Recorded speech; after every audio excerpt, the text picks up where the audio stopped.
Pakistan. Many of you don't know, politically, India and Pakistan are rivals, especially enemies. Especially we see the enmity, especially on a game called cricket. You know, when our nations play, it is like, wow. I don't know what happens in Pakistan, but at least in India side, I can say, all the companies give their employees opportunity to watch the match. And some days the matches are 1 day long, so it's a long time to really watch. And if India doesn't win, we won't beat up our players, but we'll be sad. But I'm glad that we can come here to the United States and be together as brothers in the Lord. I'm looking forward for a day that all of the nations, where we call ourselves enemies of one another, will really join together, and together, along with the song of Moses, we will sing the song of the Lamb on that day. I hope you've been enjoying your evening.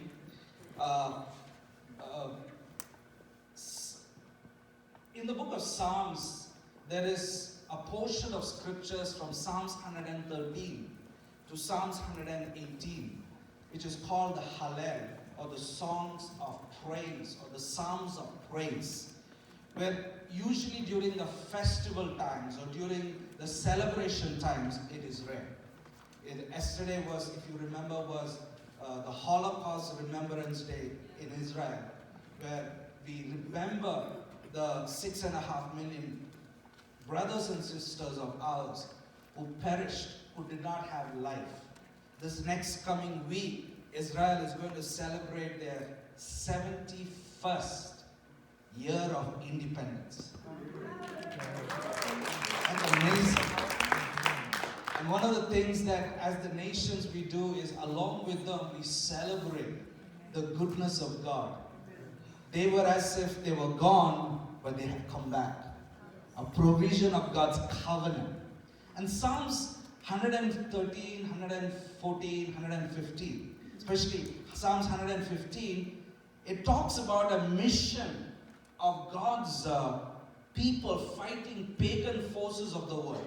Especially, I just want to read a couple of verses in Psalms 115, verse 1 and verse number 18.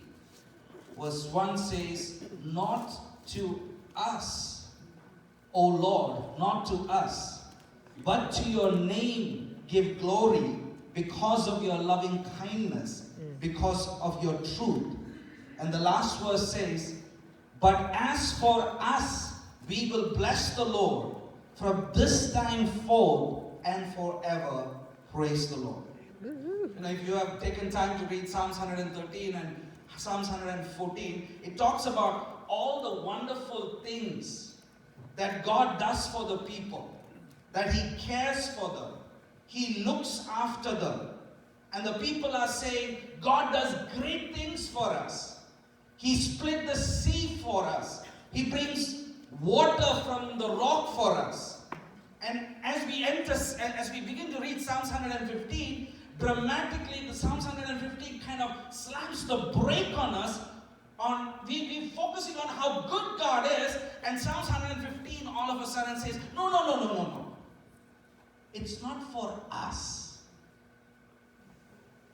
The opening verse of Psalms 115 says, in a very dramatic way, if you put all these Hallel Psalms in context, it says, we 13, 14 talks about the gifts God gives us, all the ways He redeems us, all the miracles He performs for us. And on Psalms 115, all of a sudden God says, not for us. It's not for us that God does this. It says, God does not bestow blessings upon us, for us. Then one would wonder, who is it for? Psalms 115 says, it's for Him. It's for His glory. That's what the opening line says. And the closing line is that in verse number 18 is we are charged with a mission. And the mission is of increasing knowledge of Him on this earth forever. Amen. Yeah. That's our mission. This evening I was listening to an interview by CBN. They interviewing some Muslim guy, I think, from a European nation. He said, I have come from an Islamic world to the Western world because I could not live there. And then he goes on to say, if the Christians don't rise up, very soon a time will come we have no say. Wow. In other words, the people of the nations are coming here and saying, rise up. Don't tolerate things. Don't be passive. It is time to rise up, because we have run away from a world that we don't want to live in. We want to live in a world that is focused on the God of the Bible. They're very clear about that. Yeah. Because they have more freedom here. But they say, don't bring that over here. Because if you do that, it's going to be difficult. That's just Psalms 115. We have a mission. And the mission is to increase the knowledge of the God of Israel on the earth. Amen. All of us have had a rough path. If you look at the Jewish people, for the last 1500, before they came back to the land, 2,000 years ago, they were all on a rough road. Today they have come back to the land. They're celebrating the 71st Independence Day. They're on this transition stage. What are they transitioning from? They're transitioning from their own self-perception. And it is important that they begin to start seeing themselves differently.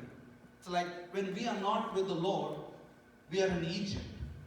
Right. So even after we come out from Egypt, we are still in this transition. It's important that we begin to look at ourselves in a different way. Some of us who are going through the Wellspring school will understand. It's important. I can't look at myself as I looked before.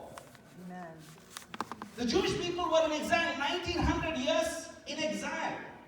If you remember, the first exile was the Babylonian exile. The Babylonian exile, the Bible very clearly says, 70 years, when it is done, you will return. The next exile, there was no time limit to it.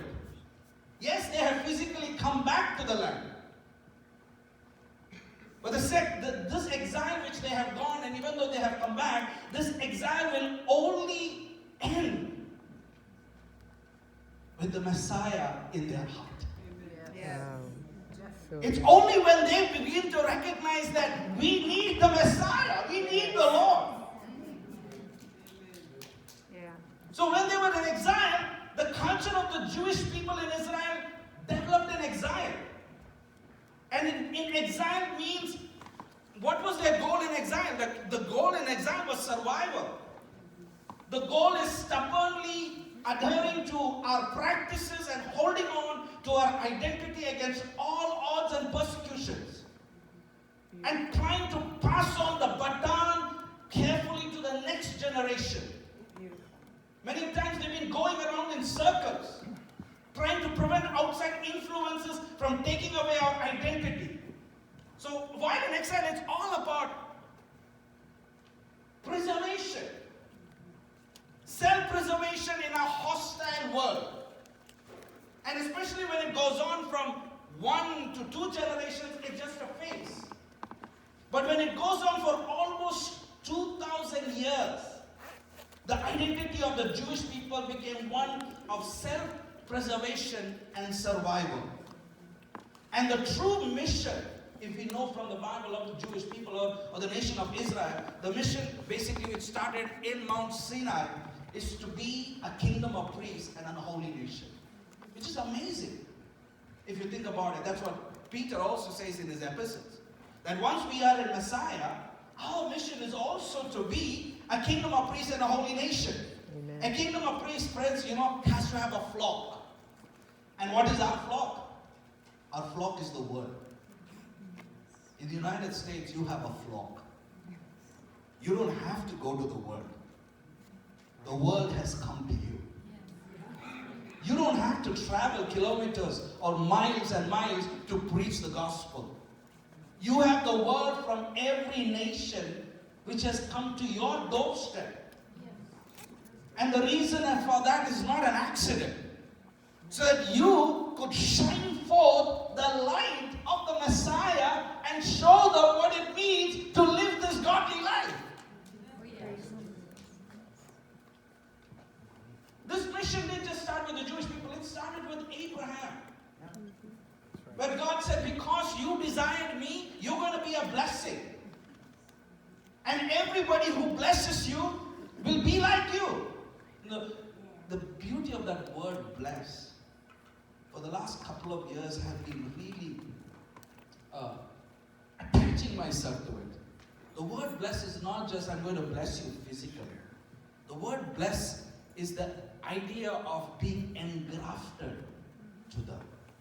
It's the concept of what Paul says, Rabbi Shaul says in the book of Romans chapter 11. That if we are in Messiah, then we are his seed.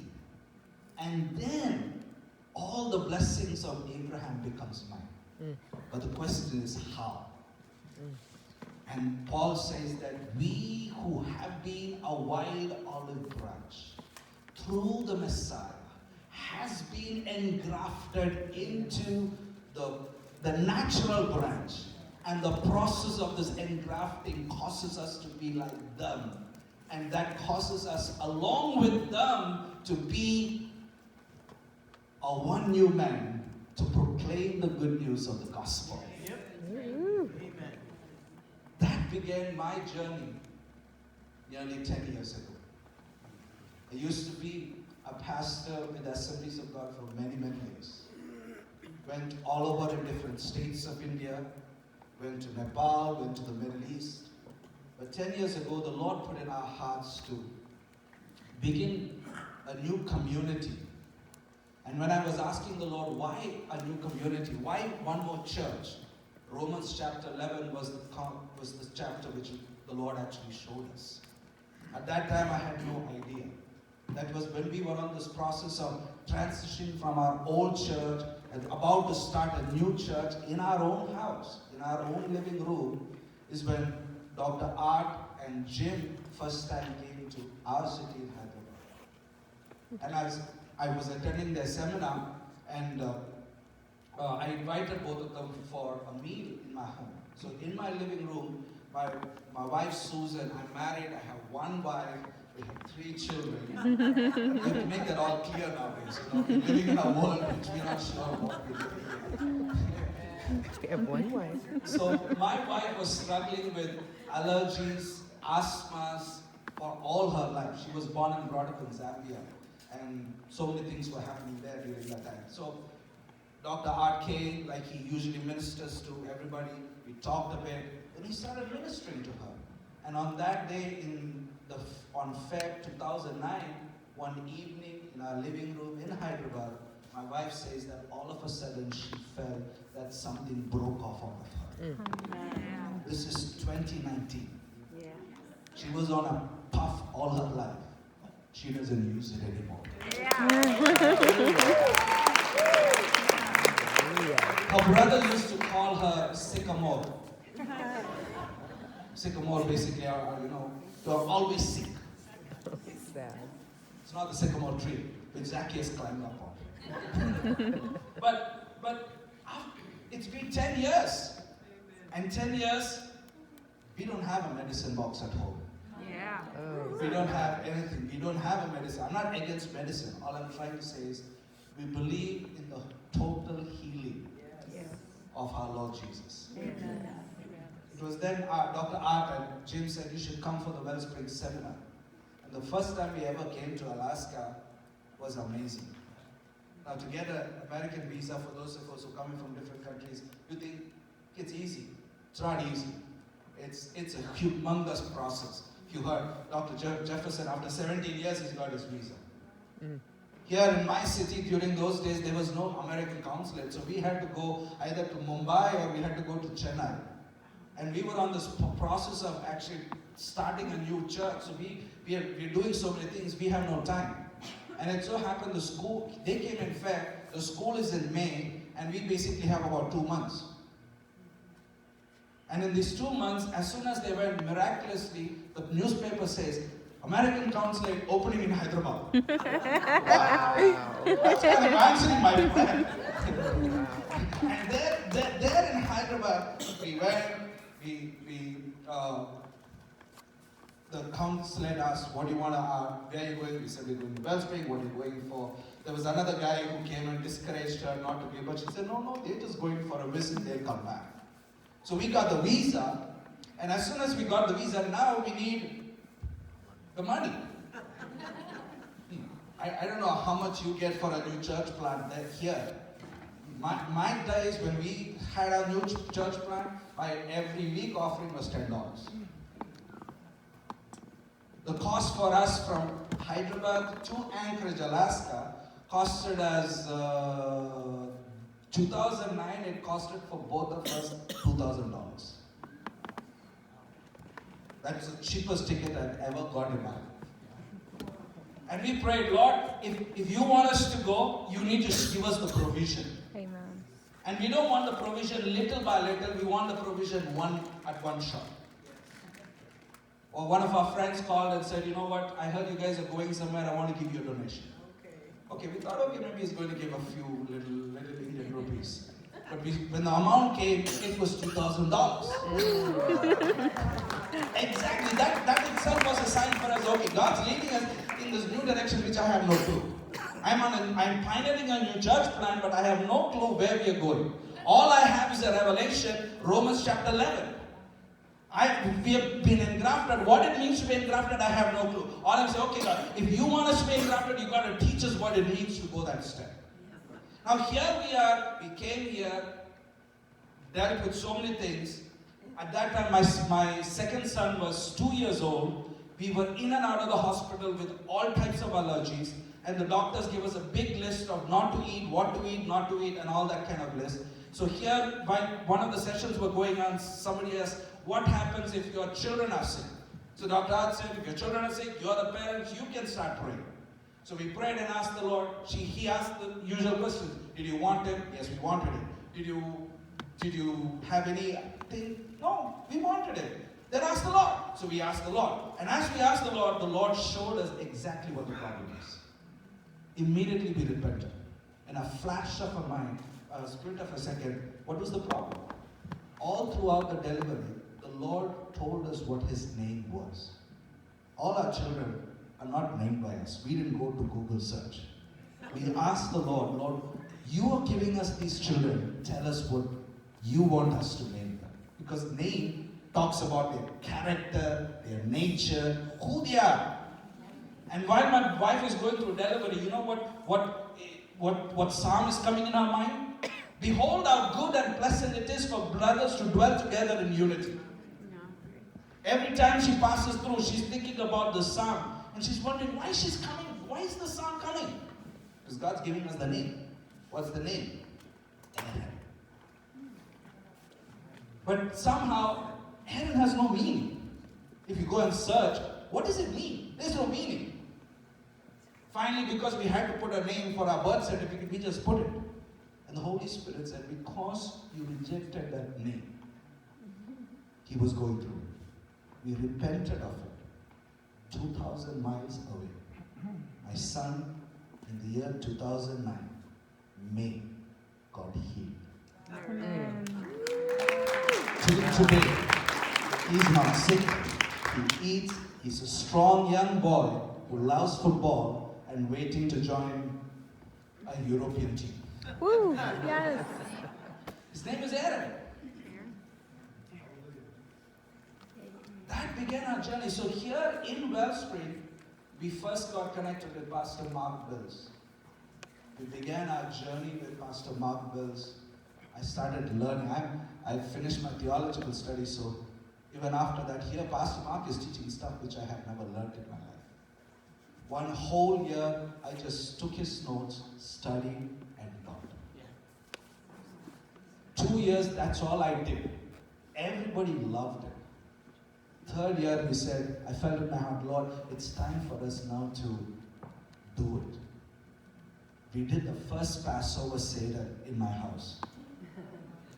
And I lost all of my congregation. From then on, we were branded as cult because we celebrated Passover. Wow. Because it's an Old Testament thing. But we didn't give up. We knew without a shadow of doubt what God was leading us was a divine thing. Yes. And this journey has brought us here after 10 years. It has not been an easy journey, but it has been a great journey. It's an amazing thing. Friends, you need to understand. 1.2 billion people in India with 365 million gods and goddesses. Just in Hinduism, apart from Islam, Sikhism, Zoroastrianism, you name it, we have it. It's like we invent religion. And in the midst of all this, all kinds of denominations, all kinds of churches, but here is a small community in Hyderabad trying to bring out the Jewish foundation of our faith. Hallelujah.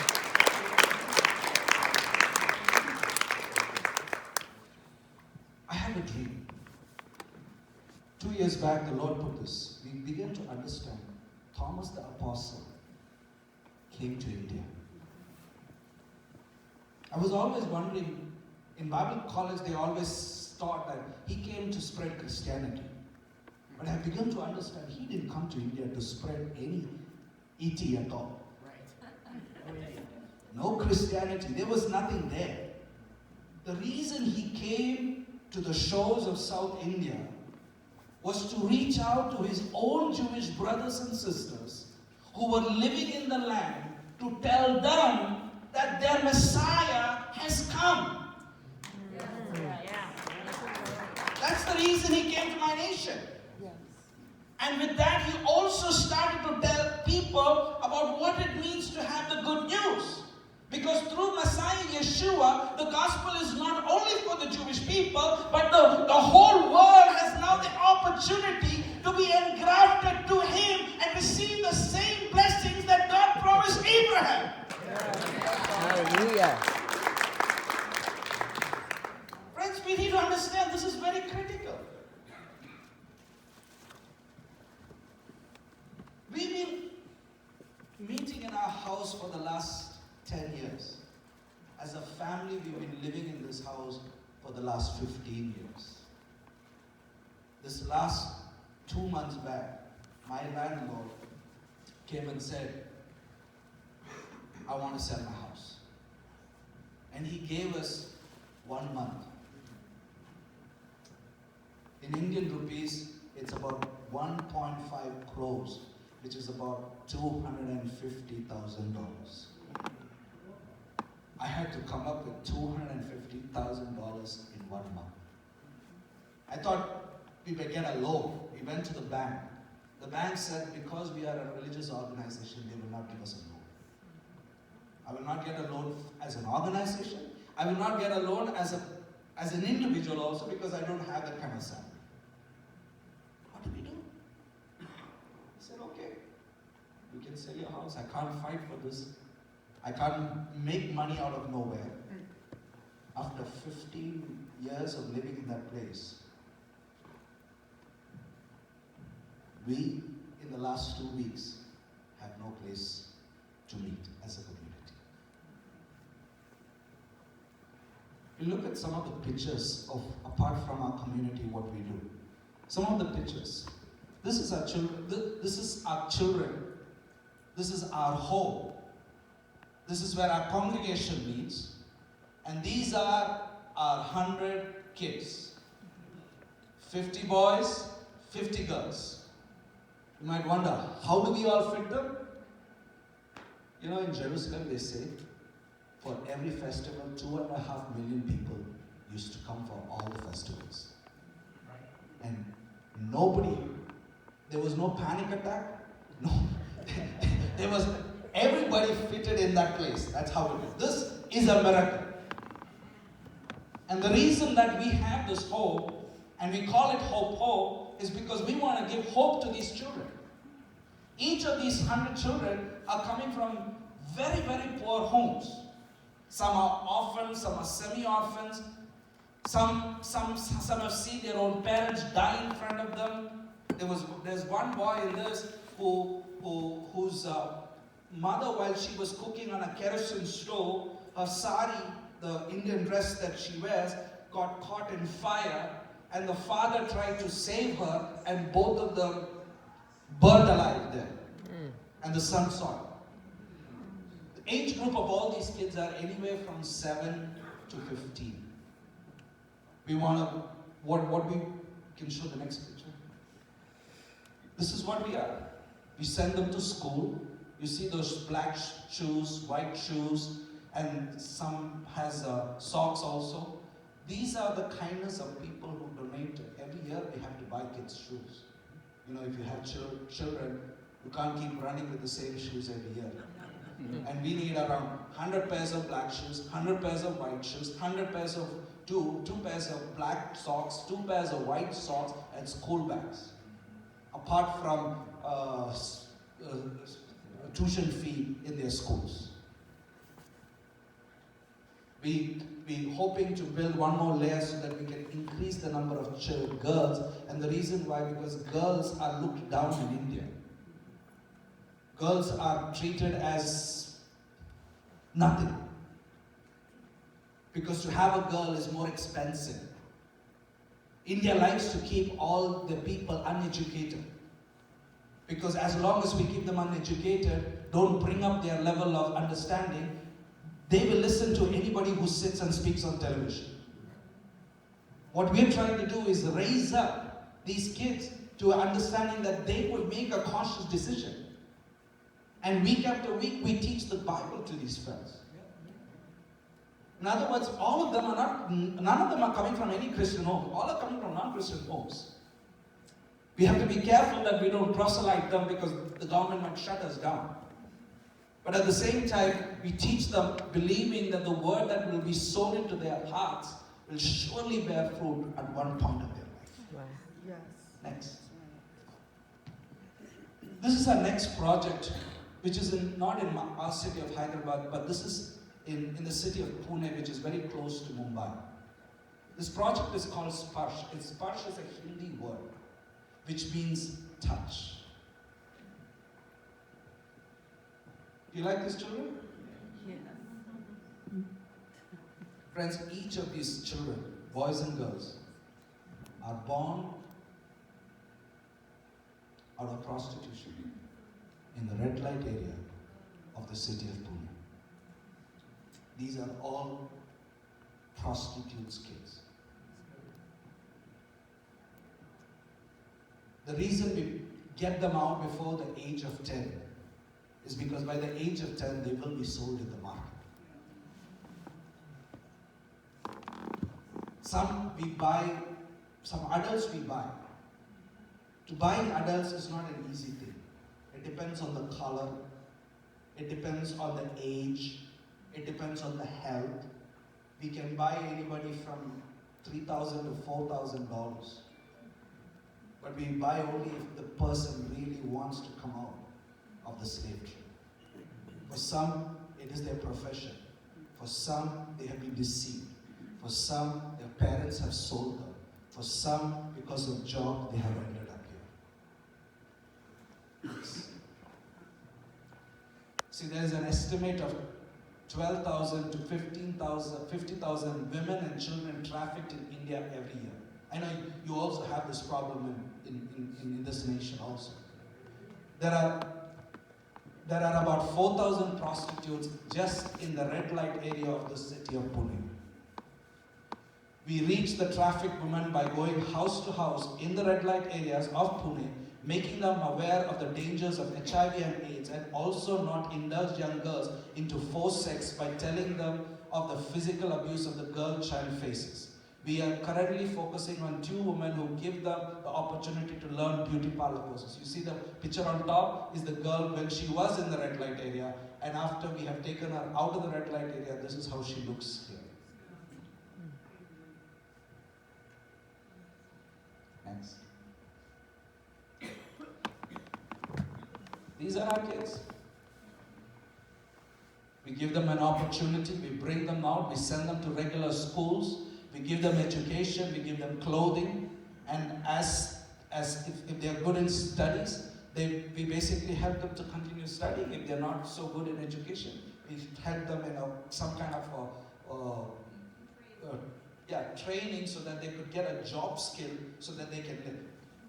This is an opportunity. There are not much kids in this place, but we're trying our best. It's not an easy thing. All these things require a lot of money. Next. Now this is another city. This is the city of Goa. Goa is a beach resort. Everybody loves to come there. And our favorite time, our season, is usually November to April. And our most important guests who come on these shows are 40 to 50,000 Israelis who come here after their training and after their work as soldiers. They come to have a break in this city of Goa. If you see over here, the name of this is a coffee shop. It's called Mika Mocha. It's a pun.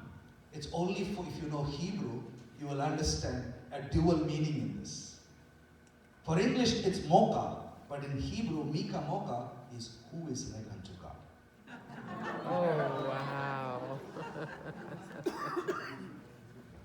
You see this place? What we do is we come every season and we set up this coffee shop. It's a temporary kind of shelter because after the season it has to be pulled down. We build up a coffee station. Next, please. And after that, we come and celebrate Erev Shabbat with Israelis. Some of the Israelis, when we go there, we sing Shabbat Shalom. We sing all the familiar songs to Israelis. And they were asking us, how do you know all these songs? And then we tell them about our rabbi who taught us all these songs. Our Rabbi Yeshua. And we share the good news of the love of Yeshua, and we intercede with all these people. We make lifelong friends.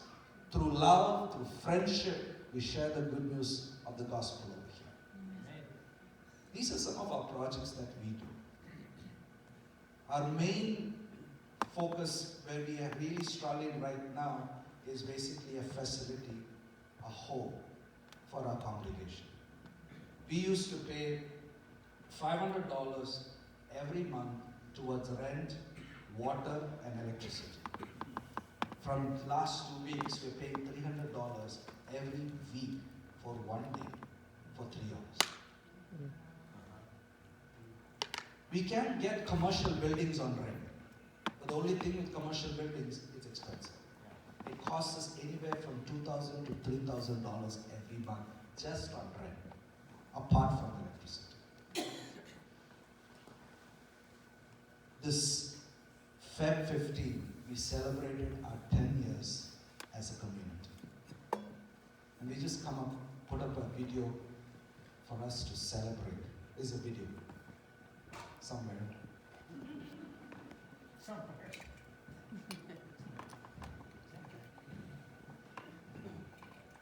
He's got this.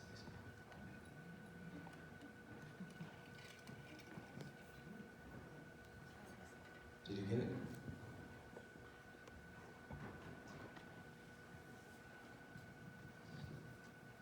Okay, as they try to figure that out, you know, when the people of Israel left Egypt, God told the people of Israel, don't just leave Egypt, but take the silver and gold along with them. And this promise actually goes back to the promise made to Abraham. As God told Abraham, as part of the covenant for the future, his offsprings are going to basically go into slavery. They're going to be suffering in a foreign land. But when they come out, God said they're going to come out with great wealth. So God tells Abraham that they will come out with great wealth. And then later on in Deuteronomy chapter 30, when Moses is prophesying about the end times, about the ingathering back to the land of Israel after the lengthy exile from the four corners of the earth, he tells them that not only you're going to come back to the land, but when you come back to the land, you're going to be prosperous. You know, all of us have phones, you know. It's all Israeli technology. Everything. All our phones. All Israeli technology. It's not on the flash drive. It's there somewhere. Okay. So God, what happens is God promises Abraham of redemption, which includes prosperity. And when they come out of Egypt, they come out with silver and gold. And the promise of the future redemption also in the future includes prosperity. So the question each of us should really, really ask ourselves is, why is wealth so important? Why is it essential to have wealth? Not because God loves wealth. Wealth means influence. When you're wealthy, you can do things in the world and you can have an impact. So, in other words, what is God telling Abraham? What is God telling Moses? Not only will the Jewish people return to the homeland, not only will the Jewish people reconstitute themselves as a people, but that is not the end of the story. What God is saying that in the end times, they will have so much of wealth that this wealth is for what? They would be an influence for the goodness of God, for the nations to know the God of Israel. Amen. Friends, I'm beginning to believe it's time for us, with God's help, to produce wealth. Not that we would keep our wealth with ourselves, but we would be able to give forth and be a blessing to the nations. And out of that mission, especially with what has happened to us, I really feel that we want to start a business. I have no clue what business I'm going to start. All I know is that we have registered ourselves as a business. Right now, it's going on right now. So those of you who have any business ideas that can help us bring in funds for the kingdom of God in India, we want that. Don't just give it freely. We will do work and we will get the business done as an official. We have a long way to go. We need your prayers. We need your help. Amen. Amen.